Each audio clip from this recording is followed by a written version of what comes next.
Have you ever stood in a supermarket aisle, staring at a wall of 50 different types of cereal, and just felt completely overwhelmed? Or spent hours scrolling through Netflix, only to give up and watch nothing at all? If this sounds familiar, you've experienced something called the paradox of choice. It's a fascinating idea that suggests more options don't always make us happier. In fact, sometimes they can do the exact opposite. Let's break it down. We're taught to believe that freedom and choice are the keys to well-being. The more choices we have, the better our chances of finding the perfect fit, right? Whether it's picking a coffee, a career path, or even a life partner, we want options. And in today's world, we have more options than ever before. From the clothes we wear to the news we consume, we are bombarded with an endless array of choices every single day. But here's the twist. Psychologist Barry Schwartz, in his book, The Paradox of Choice, argues that this abundance of options can actually lead to anxiety, indecision, and dissatisfaction. It sounds counterintuitive, but think about it. When you have only 2 or 3 choices, the decision is relatively simple. You weigh the pros and cons, make a pick, and move on. But when you're faced with dozens or even hundreds of options, the decision-making process becomes a monumental task. First, there's the paralysis. The sheer volume of choices can be so daunting that we freeze up. It's like your brain short circuits. Instead of feeling empowered, you feel stuck.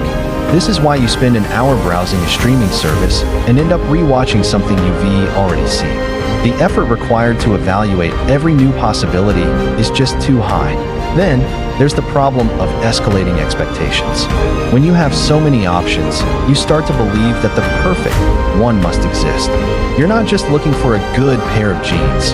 You're looking for the absolute best pair of jeans in the entire world. This sets the bar incredibly high. So, even if you find a really great option, it's easy to feel like it's not quite good enough. You might wonder if another choice would have been slightly better, a little more comfortable, or a better value. This leads us to the third and perhaps most painful part of the paradox: regret and self-blame.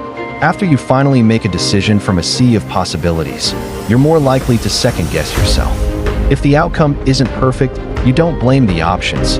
You blame yourself for making the wrong choice.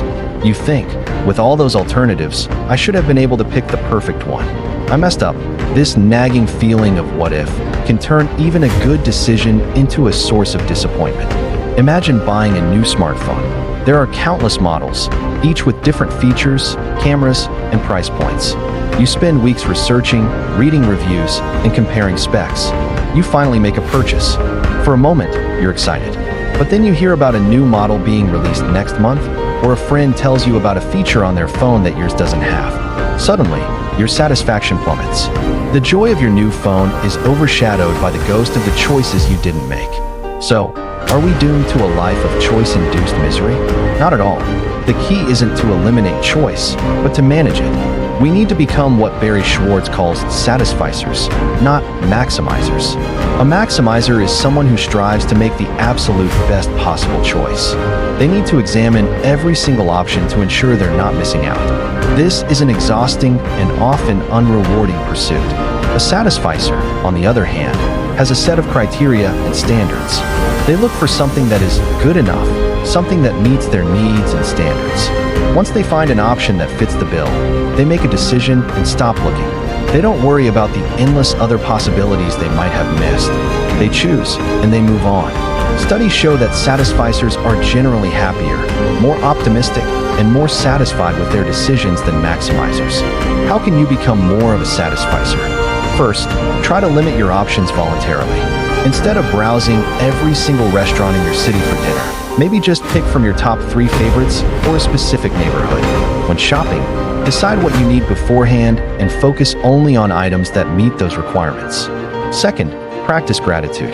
Once you've made a choice, focus on the positive aspects of it. Appreciate the good cup of coffee you chose, even if there were 50 other blends you could have tried.